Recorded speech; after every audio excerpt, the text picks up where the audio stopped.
दर्द में तड़पती हैं, बीमारियों के या मन पर जब चोट लगती है, या कोई तुम्हारा अपमान करता है, या कोई तुम्हें अपशब्द बोलता है, तुम्हारा अपमान करता है, या तुम्हें कोई नीचा दिखाता है, जब तुम आंसू बहाते हो, जब तुम्हें चोट लगती है, या तुम्हारी बीमारियां तुम्हारे शरीर में पीड़ाएं करती हैं, जब तुम आंसू बहाते हो, जब तुम्हें दर्द होता है, तो मुझे भी दर्द होता है।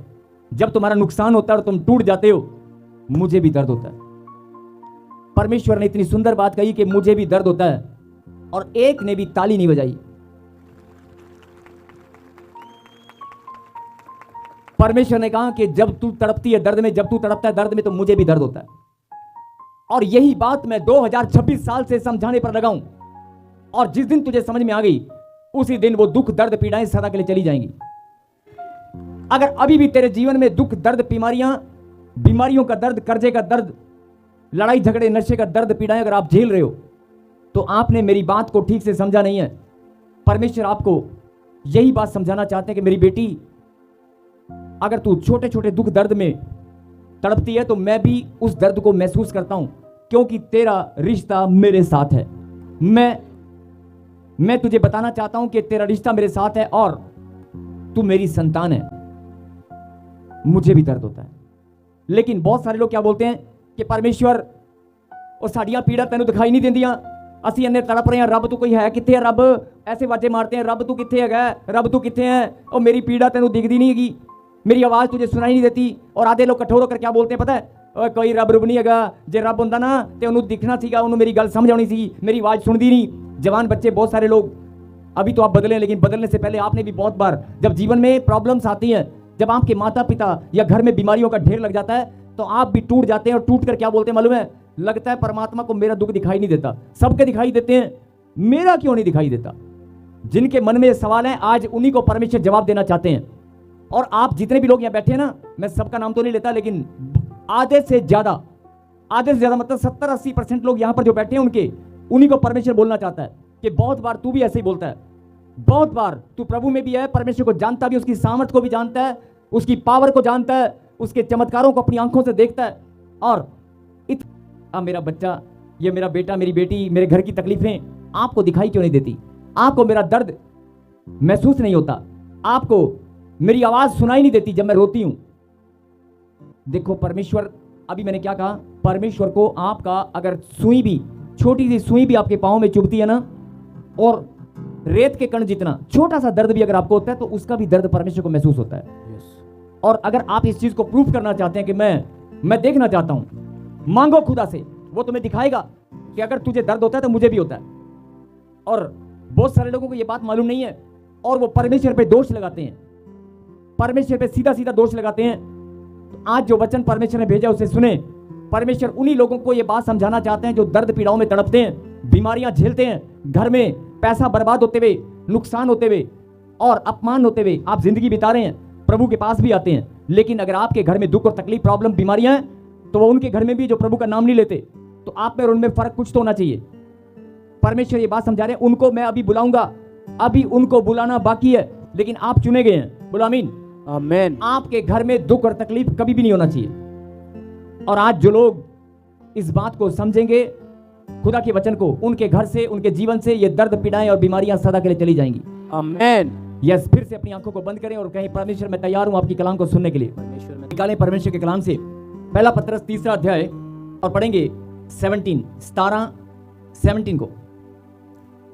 क्योंकि यदि परमेश्वर की यही इच्छा हो कि तुम भलाई करने के कारण दुख उठाओ, तो ये बुराई करने के कारण दुख उठाने से उत्तम है।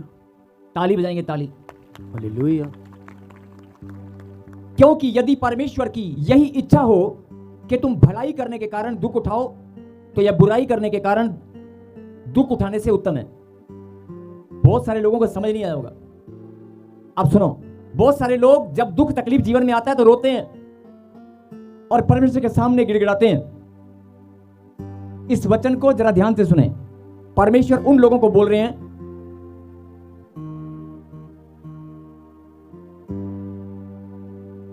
जिन लोगों ने दुनिया का भला किया, जिन लोगों ने अपने रिश्तेदारों का, समाज का भला किया। आप वो लोग हैं, यस, आप वो खुदा के बच्चे हैं जिन्होंने हमेशा दूसरों की भलाई के लिए कदम उठाए हैं। और आपका दुख क्या मालूम है, कि मैं अपने परिवार के लिए, अपने बच्चों के लिए, अपने माता पिता के लिए, अपने हस्बैंड के लिए इतना लॉयल हूं। मैं हमेशा, मेरे में कमी क्या है, मैं अपने बच्चों के लिए, अपने परिवार के लिए हमेशा वफादारी के साथ उनकी सेवा करती हूं, उनको प्यार करती हूं, या मैं अपने बच्चे, अपने माता पिता और अपने रिश्तों में हर एक फर्ज को मैं निभाता हूं। और हर एक फर्ज को निभाने के बाद, या जितनी भलाई मैं कर सकता हूं, जितनी सेवा मैं कर सकता हूं, मैं करता हूं, मैं करती आई हूं। लेकिन उसके बाद भी वो लोग मुझे पीड़ा देते हैं, मेरा अपमान करते हैं और मेरी वैल्यू को समझते नहीं है। आपका दुख सबसे बड़ा यही है। बोलो हालेलुया। हालेलुया। कि अपने बच्चों के लिए, और बहुत सारे माता पिता जिन्होंने अपने जीवन भर की जमा पूंजी, जीवन भर की कमाई को बच्चों पर लगाया और बच्चे विदेश में जाके सेट हो गए, और बाद में मम्मी पापा को क्या बोलते हैं, आना है तो आजा, रहना तो तेरी मर्जी है। और अगर माता पिता उनके पास चले जाएं तो मिलने का, देखने का टाइम भी उनके पास नहीं है। बच्चों के पास माता पिता से बात करने का भी टाइम नहीं है। और क्योंकि आप खुद अपने जीवन को देखो कि आपने अपने माता पिता को कितना टाइम दिया है, आपने खुद अपने माता पिता को कितना टाइम दिया। आप अपनी आंखों में, अपनी आत्मिक आंखों में चेक करो, अपने मन में झांक कर देखो, आपने अपने रिश्तों को कितना समय दिया है, जो समझने की गहरी बात है। बोलो हालेलुया। हालेलुया। जो परमेश्वर समझाना चाहते हैं कि अगर तेरे जीवन में, ध्यान से सुन, तेरा दुख सबसे बड़ा यह है कि तूने भलाई की है, तूने एक दूसरे को हाथ मिलाओ जरा, और क्या बोलना है, क्या बोलना है, जागते रहो। हाँ, जगाना बहुत जरूरी है, क्योंकि गहरी बात है, समझना बहुत जरूरी है, ऊपर से ना चली जाए। फिर से कहें हालेलुया। हालेलुया। अब जरा ध्यान से सुनना, गिनती के 10 से 12 मिनट की बात है, और ध्यान से सुनना।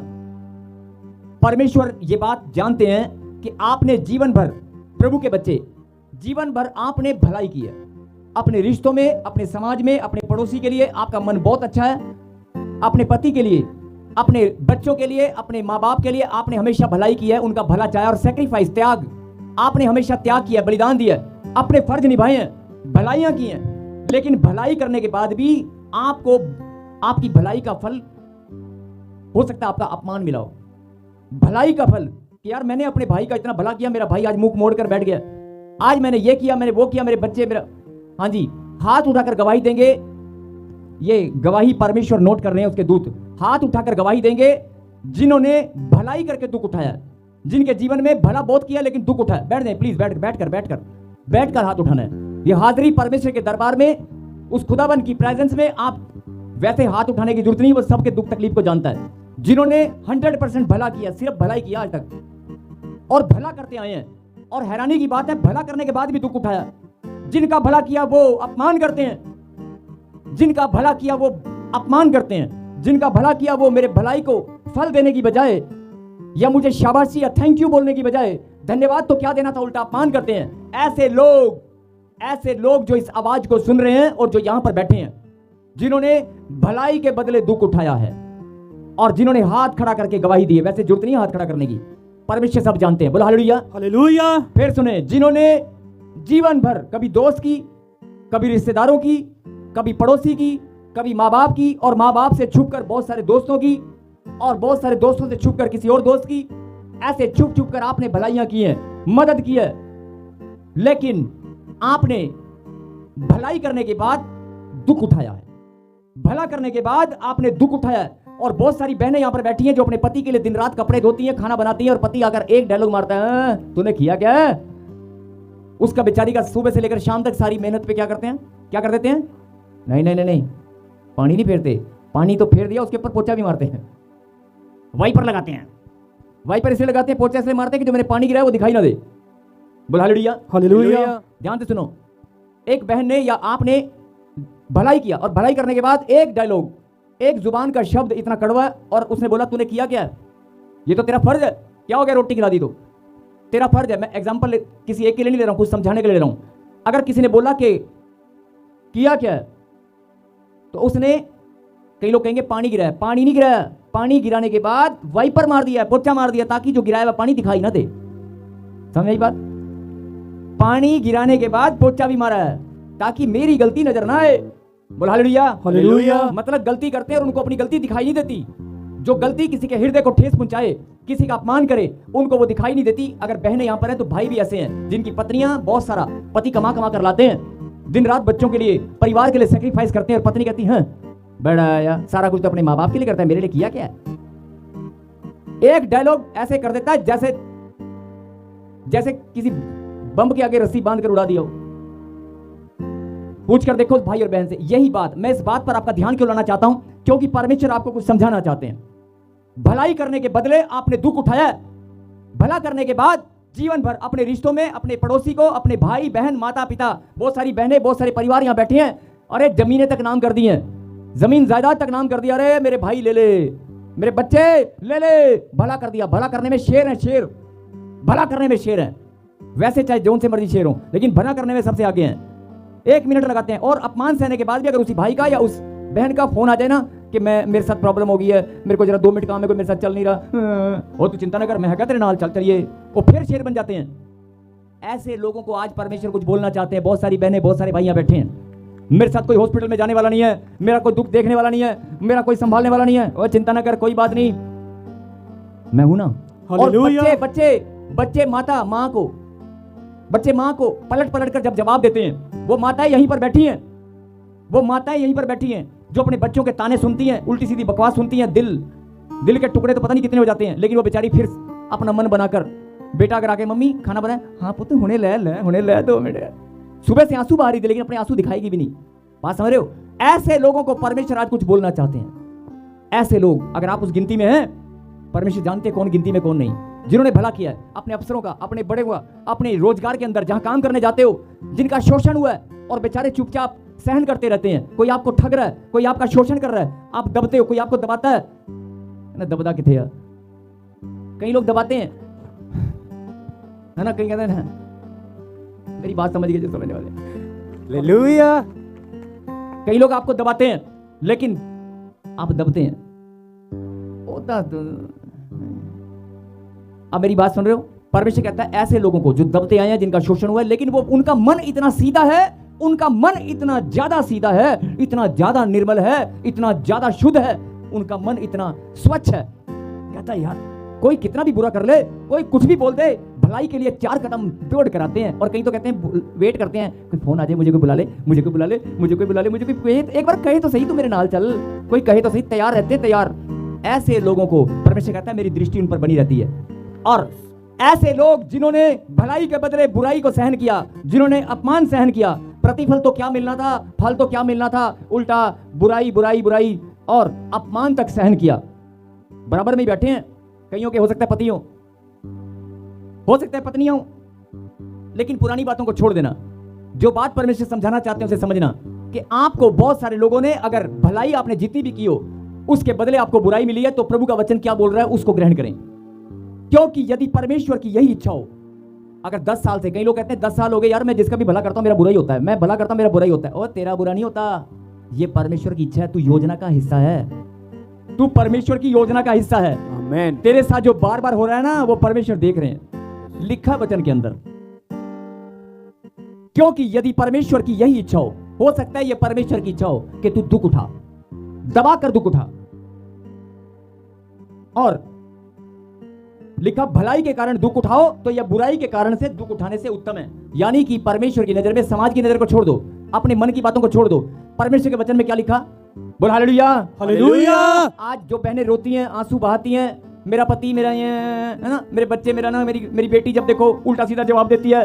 हो सकता है बीबी को माँ लाइव सुन रही है और एक ही बेटी पलटकर जवाब देती है, तो माँ को लगता है खाने को पड़ती है, माता पिता को लगता है खाने को पड़ता है, बच्चे खाने को पड़ते हैं। और जब बच्चे पलटकर गुस्से में बोलते हैं ना, तो माता पिता से पूछ कर देखना कि यार मैंने जीवन भर भलाई की और पाल पोस कर बड़ा किया। और जो लोग रिश्ते निभाते हैं, पति पत्नी और बहुत सारे दोस्त आपस में रिश्ते निभाते हैं, लेकिन एक साइड, वन साइड तो बहुत प्यारा है, लेकिन दूसरे की जब बारी आती है तो हमेशा धोखा ही देता है, हमेशा धोखा ही आपने खाया है। ऐसे लोगों को परमेश्वर आज पता क्या कहना चाहते हैं कि मैं जानता हूं तूने जीवन भर दुख उठाया है, बुराई सहन की है, लेकिन भलाई के बदले तूने भला बहुत किया है, तो तेरा भला मेरे लेखे में लिखा हुआ है। आमीन। तेरा भला मेरे लेखे में लिखा हुआ है। आमीन। मेरी दृष्टि से कुछ भी छुप नहीं सकता। यस। और 2026 इस वर्ष में परमेश्वर न्याय करने वाले हैं। आमीन। जिन्होंने कदम कदम पर दुख उठाया है, भाई ने, माँ ने, पिता ने जो कर दिया कोई बात नहीं, जिनका जिगरा बड़ा है, बहुत सारी बहनें, बहुत सारे भाई, प्रभु कहता है सुन ले, मैंने हमेशा तेरे दिल को जांचा और परखा है। तो ऐसे लोगों को परमेश्वर बोल रहा है भले ही जितना भी दुख उठाया हो, टूटना मत। इस बात को समझो, अगर मैं आज बोल रहा हूं कि मेरी दृष्टि तुझ पर है, तो मेरी दृष्टि तब भी थी 10 साल पहले, जब तूने पहली बार भलाई के साथ बुराई की। पहली बार तूने दुख उठाया तब भी मैं जानता था, 10 बार दुख उठाया तब भी मैं जानता हूं, 50 बार तू दुख उठा चुकी है तब भी मैं जानता हूं। लेकिन मैं तुझे बताना चाहता हूं, इट्स माई मास्टर प्लान, जो हर किसी की समझ में नहीं आता। ये मेरी महान योजना है। बहुत सारे लोग इस योजना में कुड़कुड़ाते, बड़बड़ाते और प्रभु की योजना से दूर हो जाते हैं। लेकिन आप अगर दुख उठाते हुए आए हैं तो ये समय आ गया है, आपका मस्तक ऊंचा होने वाला है। आमीन। आमेन। और 18 में पढ़ें, जल्दी से 18 में। इसीलिए कि मसीह ने भी अर्थात अधर्मियों के लिए धर्मी ने पापों के कारण एक बार दुख उठाया, ताकि हमें परमेश्वर के पास पहुंचाए। वह शरीर के भाव से तो घात किया गया, पर आत्मा के भाव से जिलाया गया। क्योंकि मसीह ने भी अधर्मियों के लिए धर्मी होकर, ध्यान से सुने, अगर तू दुख उठाते आई है, अगर तू दुख उठाते हुए आया है, तो इस बात को समझ, यीशु मसीह, परमेश्वर यीशु मसीह ने अधर्मियों के लिए, पापियों के लिए दुख उठाया है। और एक ही बार ऐसा दुख उठाया कि सबका रास्ता बना दिया कि परमेश्वर के पास पहुंचे। हालेलुया। एक ही बार। अगर परमेश्वर ने दुख उठाया पापियों के लिए, तो हम अपने परिवार के लोगों के लिए नहीं उठा सकते क्या? बोलो। अगर परमेश्वर ने पापियों के लिए, अधर्मियों के लिए दुख उठाया, तो क्या मैं अपने भाई के लिए, अपने पति के लिए, अपने बच्चों के लिए नहीं उठा सकती हूं क्या? समझ में आ रही बात? और अगर उठा लिया है तो आज मायूस मत होना, परमेश्वर की दृष्टि आपके ऊपर है। आमेन। अब अगला वचन पढ़ेंगे और सुनेंगे, जिन्होंने दुख बड़ा उठाया। पढ़ें 4:1। इसलिए जबकि मसीह ने शरीर में होकर दुख उठाया, तो तुम भी उसी मनसा को हथियार के समान धारण करो। ताली बजाकर, ताली बजाकर, ताली बजाकर। हालेलुया। अरे जो तूने जीवन भर दुख उठाया ना, उस दुख को हथियार बना ले। जो भलाई की है ना, भलाई, उस भलाई को हथियार बना, हथियार। रोने, अपने आंसुओं को, कमजोरी को, शैतान को बहाना मत दे। अगर जीवन भर तू दुख उठाया ना, उस दुख उठाने को परमेश्वर जानता है। ध्यान से मेरी बात सुनना। बहुत सारे लोग जब दुख उठाते हैं तो पलटकर गाली देते हैं, पलटकर धक्का देते हैं, पलटकर अपमान के बदले अपमान करते हैं, पलटकर जवाब देते हैं, लेकिन उनके ऊपर वो परमेश्वर की योजना का हिस्सा नहीं है। अगर आपने एक भी बार जवाब नहीं दिया, गलती से एक बार दे दिया कोई बात नहीं, लेकिन आपने बार बार दुख उठाया, आपने बार बार दुख उठाया, और तो आप परमेश्वर के लिए बहुत अलग हैं। यस आमीन। अभी पता चलेगा। यस। तो इसलिए जबकि मसीह ने शरीर में होकर दुख उठाया, तो तुम भी उसी मनसा को हथियार के समान धारण करो। हथियार के समान। परमेश्वर ने जो दुख उठाया, आप अपने दुख उठाने को हथियार बनाओ। क्या है? हथियार बनाओ। कौन बोल रहा है? परमेश्वर, कि उसे हथियार बना। और क्योंकि जिसने शरीर में दुख उठाया वह पाप से छूट गया। फिर से पढ़। जिसने दुख उठाया, क्योंकि जिसने, इसलिए कि जबकि मसीह ने शरीर में होकर दुख उठाया, तो तुम भी उसी मनसा को हथियार के समान धारण करो। क्योंकि जिसने शरीर में दुख उठाया वह पाप से छूट गया। जरा ध्यान से सुने इधर, फिर से एक साथ सब के सब बोलेंगे मेरे पीछे। जिसने शरीर में दुख उठाया। शरीर में दुख उठाया। क्या लिखा? स्क्रीन क्यों गैप कर देता है भाई? स्क्रीन पे लगा के रख। क्योंकि जिसने शरीर में दुख उठाया, बोलो बोलो बोलो, क्योंकि जिसने शरीर में दुख उठाया वह पाप से छूट गया। वह पाप से छूट गया। बात समझ में आई? जो लोग कहते हैं ना कि मैं पाप मेरा पीछा कर रहा है, मैं पाप से छूट नहीं पा रहा हूं, अगर बार बार जीवन में दुख आता है ना, तो वो दुख इसीलिए परमेश्वर आपके जीवन में आने देते हैं ताकि तू पाप से छूट जाए। हालेलुया। क्योंकि जितनी बार तू दुख उठाएगा, उतनी बार टूटेगा, उतनी बार रोएगा, उतनी बार तेरा हृदय विनम्र बनेगा। यस आमीन। बोल हालेलुया। हालेलुया। इस बात को समझो कि अगर शरीर में बार बार दुख उठाया है, मन में बार बार दुख उठाया है, शरीर के दुख उठाने से मन दुखी होता है, और अगर तूने शरीर में दुख उठाया तो पाप से छूट गया। जिन्होंने शरीर में दुख नहीं उठाया ना, जिनको दर्द पीड़ा नहीं पता, वो पाप से कभी छूटते नहीं है। साफ साफ लिखा है, अगर तेरे जीवन में बार बार दुख आया है तो इसका क्या मतलब है कि परमेश्वर तुझे पाप से छुटकारा देना चाहते हैं। आमीन। यस। अब पढ़ेंगे एक और बड़ी सुंदर बात, एक और 16 और 17। और विवेक को, और 4 का 16 इसी में। पर यदि मसीह होने के कारण दुख पाएं। फिर से सुने, यदि मसीह होने के कारण दुख पाएं। हाँ जी, मसीह होने के कारण पाया कि नहीं? यस। नहीं, समझ में नहीं आई। बोलो हालेलुया। हालेलुया। पहले आप दुख उठाते थे, परमेश्वर को नहीं जानते थे। पहले आप दुख उठाते, आंसू बहाते, परमेश्वर को नहीं जानते। लेकिन जो लोग आज बोलते हैं कि परमेश्वर, मैं तो तेरी महिमा करती हूं, मैं तो तेरे भवन में जाती हूं, मैं तो तेरे लिए भेंट और दशमांश बोता हूं, मैं तो भक्ति करता हूं, मैं तो वचन को जानता हूं, मैं तो इस बात को जानता हूं कि तेरा हाथ मेरे ऊपर है और तू मुझे प्यार करने वाला परमेश्वर है, इतना कुछ जानने के बाद भी मेरे जीवन में दुख क्यों है? जो लोग ऐसा सवाल करते हैं उनको परमेश्वर ये बात समझाना चाहते हैं। यस। पढ़ फिर से दोबारा। पर यदि मसीह होने के कारण दुख पाएं। मसीह होने के कारण, फिर से बोले सब ऊंची आवाज में। किसके कारण? मसीह होने के कारण, किसके कारण? मसीह होने के कारण, एक बार फिर से बोलें, किसके कारण? मसीह होने के कारण। यस, पढ़ें। पर यदि मसीह होने के कारण दुख पाएं तो लज्जित ना हो, पर इस बात के लिए परमेश्वर की महिमा करें। हालेलुया। अगर आप प्रभु में आने के बाद भी दुख उठा रहे हैं ना, तो आंसू बहाना बंद करो, रोना बंद करो। हाँ, अगर कोई भयंकर समस्या है, कोई प्रॉब्लम है, तो उसका वो एक अलग बात है। कोई प्रॉब्लम आ गई है जीवन में, कोई अचानक आ गई, हर चीज का सोल्यूशन होता है, प्रार्थना की शक्ति सबके जीवन में काम करती है, वो एक अलग बात है। लेकिन अगर कोई आप दुख सहन कर रहे हैं मसीह में आने के बाद भी, ये परमेश्वर आपको समझाना चाहते हैं, मैं नहीं। अगर मसीह में आने के बाद भी आप दुख उठाते हैं और आपका सवाल परमेश्वर के सामने होता है कि प्रभु मैं तेरी बेटी हूं और मैं तो इतने साल से सेवा करता आया हूं, मेरे जीवन में ये दुख क्यों घूम रहा है, ये जाने का नाम क्यों नहीं लेता, और पुराना दुख गया नहीं, एक नया और आ गया। जो लोग ऐसा सवाल करते हैं परमेश्वर के सामने, उन्हें परमेश्वर क्या बोलना चाहते हैं कि तू एक बार मेरा कहना मान और ध्यान से इस बात को सुन। जो दुख को आनंद में बदल ले, अपने दुख को आनंद में बदल ले, और इस बात को समझ कि मसीह में होने के कारण अगर तू दुख उठा रहा है, मसीह में होने के कारण अगर तू दुख उठा रहा है, तो लज्जित मत हो, उल्टा महिमा कर। यानी कि अगर आपके जीवन में दुख आ रहा है तो आपको क्या करना है? प्रभु की महिमा करनी है। कि प्रभु हर एक दुख तू मेरा जानता है, मैं तेरी महिमा करने से पीछे नहीं हटूंगी, मैं धन्यवाद देने में पीछे नहीं हटूंगा, और क्योंकि मैं जानता हूं कि तूने मेरे लिए बड़ी आशीष को रखा है। मैं जानता हूं तूने खरा न्याय करेगा, और खरा न्याय तेरा बड़ी आशीष लेकर आने वाला है। आमीन। खरा न्याय तू करने वाला है, और मेरी आशीष मेरे पास आने वाली है। आमीन। जब आप ऐसे घोषणा करेंगे तो जो 4-5 साल लगने वाले हैं वो 4 महीने भी नहीं लगेंगे। आमीन। और जो 4-5 महीने लगने वाले हैं वो 4 हफ्ते भी नहीं लगेंगे। आमीन। क्योंकि आप घोषणा नहीं करते, प्रभु के वचन को समझते नहीं, आप दुख में। ध्यान से सुने, एक लास्ट बात बहुत जरूरी है, सब सुने। जब आप दुख में होते हैं, और कभी आपके बच्चे का दुख सामने आ जाता है, कभी आपका माता पिता का दुख सामने आ जाता है, कभी आपके पैसे बर्बाद हो जाते हैं कि मेरी सैलरी इतनी है, मम्मी डैडी का इलाज फिर कराना पड़ेगा, या कोई बीमारी, या कोई अचानक प्रॉब्लम प्रॉब्लम प्रॉब्लम, बार बार प्रॉब्लम। तो एक बात को आपको समझना है, सारी प्रॉब्लम आपकी परीक्षा के लिए। बोला हालेलुया। हालेलुया। एक दूसरे को हाथ लगाओ और कहीं जागते रहो। लगाओ लगाओ लगाओ। यस, सारी प्रॉब्लम, जितने भी दुख आपके जीवन में आए हैं, वो परमेश्वर ने भेजे नहीं है। परमेश्वर उन परीक्षाओं में आपको खरा बनाना चाहते हैं। आप दुख तकलीफ से निकलकर परमेश्वर के एक बहुत बड़े मजबूत योद्धा बनना चाहते हैं। प्रभु आपको योद्धा बनाना चाहता है। यस। अगर दुख नहीं झेलोगे, तकलीफ नहीं झेलोगे, तो योद्धा नहीं बन पाओगे। बोला आमीन। आमीन। सीधी सीधी साफ सी बात है कि ये समय परमेश्वर ने अगर 10 साल, 5 साल, 3 साल, देखो एक बात बहुत गहरी है और ध्यान से सुनना। कई लोग बोलते हैं 4 साल से मैं दुख उठा रहा हूं, कई लोग बोल रहे हैं मैं 10 साल से उठा रहा हूं, कई बोल रहे हैं मैं 20 साल से उठा रहा हूं। परमेश्वर 20 साल, 10 साल, 4 साल, 3 महीने नहीं देखते। परमेश्वर अपनी बात बार बार समझाते हैं, बार बार समझाते हैं, लेकिन बच्चों को वो बात समझ नहीं आती।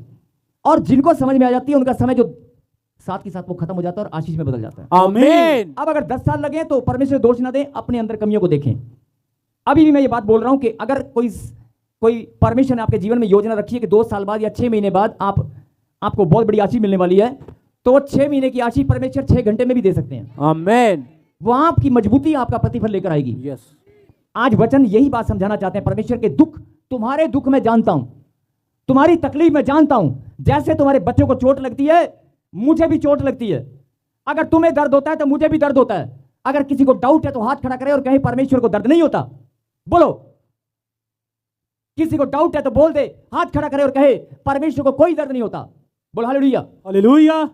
चाहे मेरा वीजा रिफ्यूज हो, चाहे मेरे पर पुलिस केस हो, चाहे मेरा अपमान हो, चाहे मेरे घर में लड़ाई झगड़ा हो, परमेश्वर को क्या फर्क पड़ेगा? कुछ नहीं पड़ता। वो तो मुझे देखता ही नहीं है, हम तो उसे जानते ही नहीं है। नहीं, अगर आपके ऊपर पुलिस केस है, आप कहीं से अपमानित होकर आए हैं, आपको किसी ने अपमान किया है, या आपके ऊपर कोई डॉक्टर ने जवाब दे दिया है, आप घबराए नहीं। हर बात को परमेश्वर जानते हैं, और गहरी बात को सुनना और समझना जो मैं बोलने वाला हूं। अगर आपका दुख 10 साल तक आप झेलते आए हैं तो आप में कमी है। आपने खुदा के वचन को ठीक से नहीं सुना। और मैं सवाल करता हूं आपसे, कोई मां, कोई पिता अपने बच्चे के दुख के समय को लंबा कर सकता है क्या? कोई मां, कोई पिता अपने बच्चों के दुख के समय को लंबा कर सकता है क्या? तो आज से इस बात को समझ जाओ कि अगर लंबा समय लगा तो वो परमेश्वर ने नहीं किया, और अभी भी समय है खुदा की गहरी बात को समझने का। तुम्हारे दुख आनंद में बदलेंगे, तुम्हारी तकलीफ तुम्हारी गवाहियां लेकर आएंगी। और मैं बनावटी बातें नहीं बोलता, मैं बनावटी बातें नहीं बोलता। और वचन में लिखा है, जब तक प्रचारक भेजा ना जाए, जाकर प्रचार नहीं कर सकता। मुझे भेजने वाला परमेश्वर है। हालेलुया। अगर मैं यहां पर खड़ा होकर बोल रहा हूं, यह वचन का प्रचार मैंने कभी आज तक नहीं किया, आज तक इस वचन का प्रचार मैंने कभी नहीं किया लेकिन आज प्रभु ने इस वचन को दिया और बोला समझा दे, तुम्हारे दुख बड़े लंबे समय से मैं जानता हूं, तुम्हारे दुखों को मैं, तुम्हारी तकलीफ को मैं आनंद में बदलना चाहता हूं। आमीन।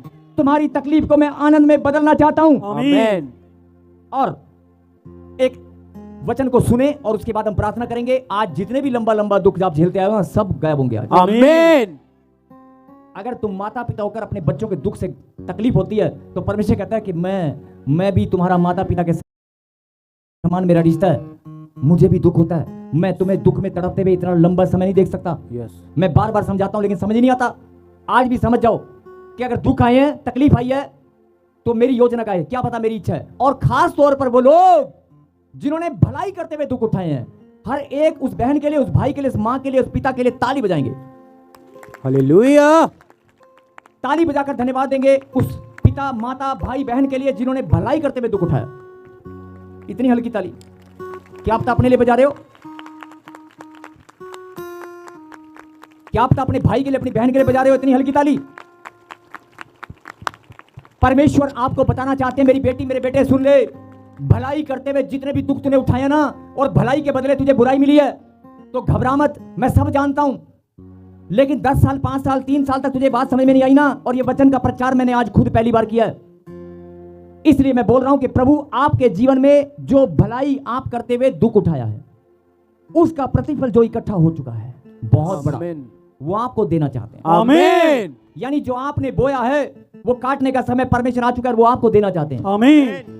ध्यान से सुने इस वचन को। मैं फिर बोल रहा हूं कि जिन्होंने भलाई करते हुए दुख उठाया उनके तो घर में ना वो बजने वाले हैं, क्या बोल रहे हैं? हालेलुया। अब बजाना कैसे आप देखना, पक्का बजेंगे, पक्का। आमीन। मैं परमेश्वर की इच्छा में होकर बोल रहा हूं, अपनी मर्जी से नहीं बोल रहा हूं। आमीन। यस, लिखें, पढ़ें।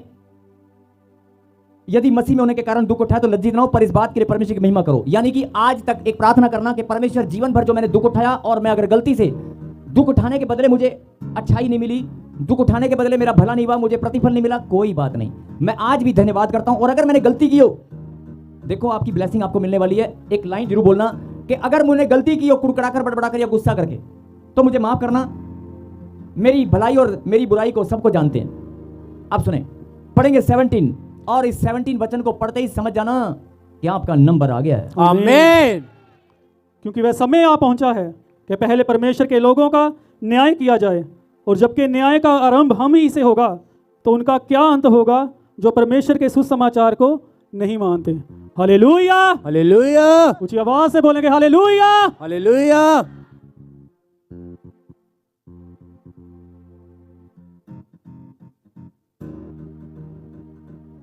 क्योंकि वह समय आ पहुंचा है। मैंने क्या कहा था? 10 साल, 5 साल, 3 साल, 2 साल, जितना भी समय आपने दुख उठाया, और मैंने कभी आज तक ये वचन का प्रचार नहीं किया।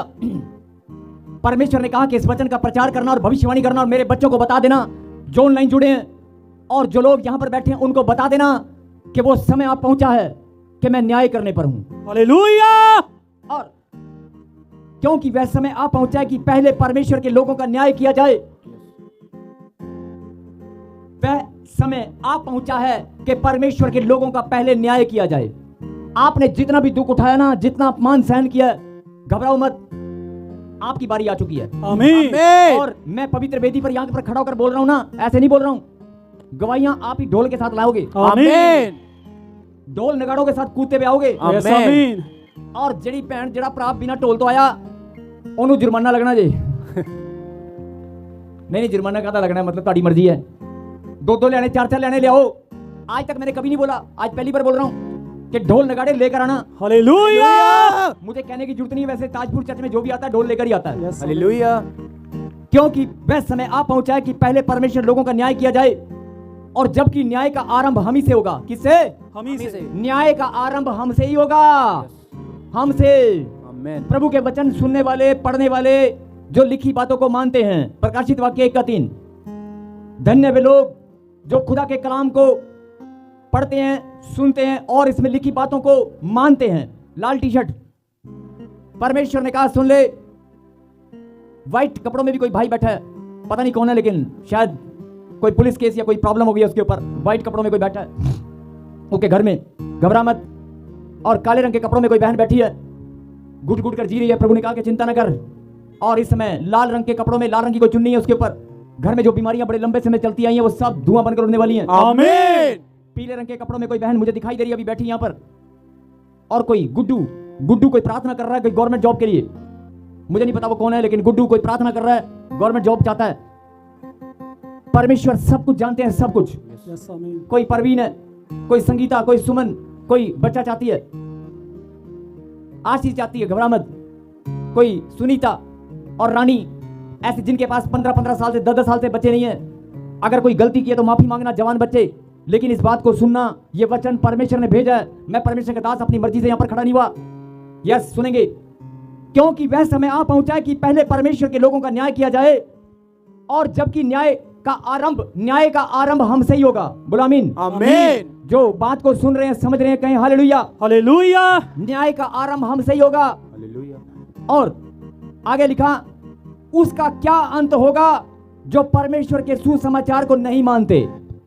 उनका क्या होगा जब न्याय होगा, तो उनका क्या होगा जो परमेश्वर के सुसमाचार को नहीं मानते।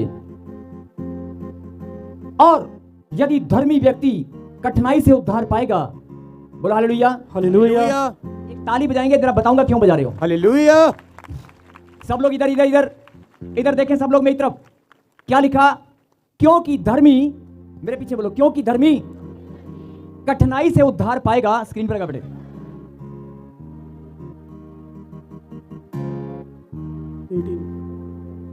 लिखा, यदि धर्मी व्यक्ति ही कठिनाई से उद्धार पाएगा। धर्मी व्यक्ति, अब आप देखो कि आप धर्मी है कि नहीं। आपने गहरी बात है, जरा ध्यान से सुनना। जवान बच्चे जो अपने माता पिता का नाम रोशन करना चाहते हैं, जो जीवन में कुछ कर नहीं पाए लेकिन अब करना चाहते हैं, ध्यान से सुनना। धर्मी व्यक्ति कठिनाई से उद्धार पाएगा। आप वो लोग हैं जिन्होंने दुख उठाया है। आप वो लोग हैं जिन्होंने लंबे समय तक दुख, दर्द, पीड़ाएं बर्दाश्त किया, अपमान बर्दाश्त किया। आप वो लोग हैं धर्मी जिनके जीवन में दुख और तकलीफ चलती आई है। लिखा, अगर 2 साल, 3 साल, 5-5 साल आपको लग गए उद्धार पाने में, या प्रतिफल पाने में, या 3 महीने लग गए, तो वचन क्या बोल रहा है? धर्मी व्यक्ति अगर कठिनाई से उद्धार पाएगा तो भक्तिहीन और पापी का क्या ठिकाना। क्या होगा उनका जो पापी है, और क्या होगा जो अधर्मी है, जो भक्तिहीन है। आपका उद्धार होने में कठिनाई आपने सहन की है, उनका क्या होगा। इसलिए इस बात को समझो जो परमेश्वर की इच्छा है। आज से आनंदित हो जाओ, क्योंकि आपका प्रतिफल आपके पास आने वाला है। आमीन। लिखा, न्याय होने वाला है, और हम ही से होगा, हम ही से। आमीन। हम ही से वो न्याय होगा, वो समय आ चुका है। आमीन। मैंने कहा ना, मैंने ये वचन प्रचार पहले कभी नहीं किया, आज पहली बार कर रहा हूं। और परमेश्वर ने कहा कि पढ़, प्रचार कर, और मेरे बच्चों को बता दे वो समय आ पहुंचा है। आमीन। और अगर आपने बड़ा लंबे समय से दुख उठाते आए हो, अपमान सहन करते आए हो, दर्द सहन करते आए हो, नुकसान बर्दाश्त किया है, तो घबराओ मत, घबराओ मत। प्रतिफल, क्योंकि परमेश्वर से गलती नहीं होती। खरा न्याय होगा तुम्हारा, खरा। आमीन। कई लोग पूछ रहे कब होगा? इसी वर्ष में होगा। आमीन। और सितंबर के महीने तक गवाही आनी शुरू हो जाएंगी। यस आमीन। हो सकता है आपकी गवाहियां भी शुरू हो जाएं। आमीन। यानी परमेश्वर ने ठान लिया है, आपके मस्तक को ऊंचा करेगा। आमीन। परमेश्वर ने ठान लिया है, जितनी भी तूने बुराई सहन की है, भलाई के बदले उनका प्रतिफल तुझे मिलने वाला है। आमीन। और परमेश्वर तेरे दुख दर्द को सदा के लिए गायब करने वाले हैं। आमीन। आज जिनको ये बात समझ में आ चुकी है, ताली बजाकर धन्यवाद दें। हालेलुया। और एक आखिरी बात लिखा, उनका क्या होगा जो सुसमाचार को नहीं मानते, जो परमेश्वर के बलिदान को और जी उठने को नहीं मानते, उनका क्या होगा। इसलिए आपको ये बात समझनी है। अगर आप सुसमाचार नहीं सुना सकते, इधर इधर इधर बच्चों की ओर देखकर या परिवार की ओर देखकर या इधर उधर देखकर अपना ध्यान मत भटकाएं। जो बात मैं बोल रहा हूं उसे ध्यान से सुने। न्याय होने वाला है। आमीन। आपकी आशीष, आपका खरा न्याय होने वाला है। आमीन। और प्रभु ने कहा, उनका क्या होगा जो सुसमाचार को नहीं मानते। आपका भाई जवान, आपकी बहन, आपके परिवार के लोग जो नहीं मानते, उनको बचाने की जिम्मेवारी किसकी है? हमारी है। तो आज से अगर वो सुसमाचार नहीं मानते, तो आज से आपने क्या करना है? प्रार्थना शुरू कर दो। आज से प्रार्थना शुरू कर दो उन लोगों के लिए जो कठोर हैं, जो परमेश्वर के वचन को नहीं मानते, जो यीशु मसीह को उद्धार करता नहीं मानते, यीशु मसीह के नाम पर उंगलियां उठाते हैं। जो लोग यीशु मसीह को खुदा नहीं मानते, कोई बात नहीं, जबरदस्ती नहीं कर सकते किसी के साथ, लेकिन उन बहनों के लिए, उन भाइयों के लिए प्रार्थना कर सकते हैं। और ये अगस्त और सितंबर का महीना प्रार्थना के लिए है। जितनी ज्यादा कर सकते हो कर लो। परमेश्वर उनको बदलना चाहते हैं, आमेन, बाद में मौका नहीं मिलेगा। और एक चेतावनी दे रहा हूं, खरी चेतावनी, कोरोना की भविष्यवाणी करने वाला परमेश्वर। और प्रभु ने, आपको पता है कोरोना में कितने लोग चले गए कि नहीं गए? याद करो, आज कोरोना को लोग भूल गए हैं। फिर से कोई विपत्ति ना आए। और जो सुसमाचार को नहीं जान, यानी न्याय, आप समझते हो, इसलिए आपको एक इनिशिएटिव लेना है। आपको परमेश्वर ने ठान लिया कि मैं तेरा प्रतिफल तुझे दूंगा। परमेश्वर ने ठान लिया कि मैं तेरी जिंदगी बदल कर रहूंगा। आमेन, जो जीवन भर तूने अपमान सा, दुख, तकलीफ सही है, मैं तेरे जीवन में खुशियां और आनंद की भरपूरी दूंगा। परमेश्वर ने ठान लिया है, बोला आमीन। लेकिन आपको भी ठानना पड़ेगा कि जो लोग प्रभु को नहीं मानते, जिनको आप बचाना चाहते हो, उनको सुसमाचार आपको ही सुनाना है। और अगर वो सुसमाचार को नहीं मानते तो प्रार्थना आपको करनी है। बोलो हे परमेश्वर, हे परमेश्वर, जो तेरे नाम को नहीं जानते, जो सुसमाचार पर विश्वास नहीं करते, आज मैं घोषणा करता हूं, मैं उनके लिए प्रार्थना किया करूंगा और सुसमाचार सुनाया करूंगा। मुझे बल दे, बुद्धि दे, सामर्थ्य दे। और मैं धन्यवाद करता हूं, मैं घोषणा करता हूं, मैं जान चुका हूं मेरा खरा न्याय होने वाला है। मैं बड़ी गवाही के साथ, ढोल नगाड़ों के साथ, नाचते हुए, कूदते हुए परमेश्वर की महिमा करने वाली हूं। फिर से बोलो, नाचते हुए, कूदते हुए, ढोल नगाड़ों के साथ परमेश्वर की महिमा करने वाला हूं। मैं जान चुका हूं, मैं धन्यवाद करता हूं। बोलो आमीन, आमेन, आज ये आखिरी बात है और ध्यान से सुनना। जीवन भर आपने संघर्ष सहा, जीवन भर दुख सहा। आज वचन में परमेश्वर ने कहा कि मैं उन्हीं लोगों को आज बात कर रहा हूं, उन्हीं लोगों को बता रहा हूं जिन्होंने अपमान सहा है, जिन्होंने दुख सहा है। उन लोगों को ही परमेश्वर बोलता है कि मैं, तू कहती आई है, तू कहता है ना कि मेरी प्रार्थना का उत्तर नहीं मिला, अब तेरी गवाही को मैं यहां पर खड़ा करूंगा और तू ही मेरी महिमा करेगा। यह भविष्यवाणी है यीशु मसीह नासरी के नाम में। ताली बजाकर धन्यवाद दें हालेलुया। और अपनी आंखों को बंद करें। मेरे खुदा, जिन बच्चों ने आज तेरे वचन पर ईमान रखा, जिन्होंने आज तेरे कलाम पर भरोसा किया, अपना मन फिराया, और जिन्होंने जीवन भर संघर्ष करते हुए, दुख पीड़ा उठाते हुए कभी भी अपने प्रतिफल को प्रभु जी आपके सामने मांगा, लेकिन प्रभु जी उस बात को उन्होंने कभी भी प्रभु जी आपके सामने रोए और गिड़गिड़ाए नहीं है कि मेरा प्रतिफल नहीं मिला। जिन्होंने अपना विश्वास बनाए रखा कि मेरा प्रतिफल एक दिन मिलेगा। और खुदावन, अगर कोई गलती इनसे हुई है तो माफ करना, लेकिन तेरे वचन में आज लिखा है कि मैं खरा न्याय करने पर हूं। मेरे पिता जो बीमार है, दुखी है, परेशान है, लाचार है, अगर इन्होंने मन फिरा लिया है, जो कर्जों में है, जिनके पास संतान नहीं है, जो जादू टोना से परेशान है, मैं हर एक जादू टोना को डांटता हूं, हर एक कर्जे को डांटता हूं, हर एक बीमारी को डांटता हूं। चलो मुंह खोलो, चिल्लाओ और निकल जाओ अभी कभी। यीशु मसीह ने अपनी दया आज कर दी है। वो कहता है मैंने 2026 साल पहले अपना दिल खोल दिया था, और अगर तेरा मन आज तू फिराएगा तो मैं आज अभी इसी वक्त तुझे आशीष दूंगा। बोला आमीन। मैं खरा न्याय करने वाला परमेश्वर हूं। मेरे खुदा, जो बीमार हैं, दुखी हैं, परेशान हैं, जिन दुष्ट आत्माओं ने बीमारी का बहाना लेकर इनके शरीरों में जकड़न बनाई है, बहरापन, गूंगापन, गांठ, गिल्टियां, पथरियां, रसोलियां, सब बाहर आ जाओ। मुंह खोलो, चिल्लाओ और बाहर आ जाओ, निकल आओ। बांझपन का श्राप निकल जा, कर्जे का श्राप निकला बाहर। मुंह खोल, चिल्ला और बाहर आ जा। पैरालाइज, चल निकल बाहर।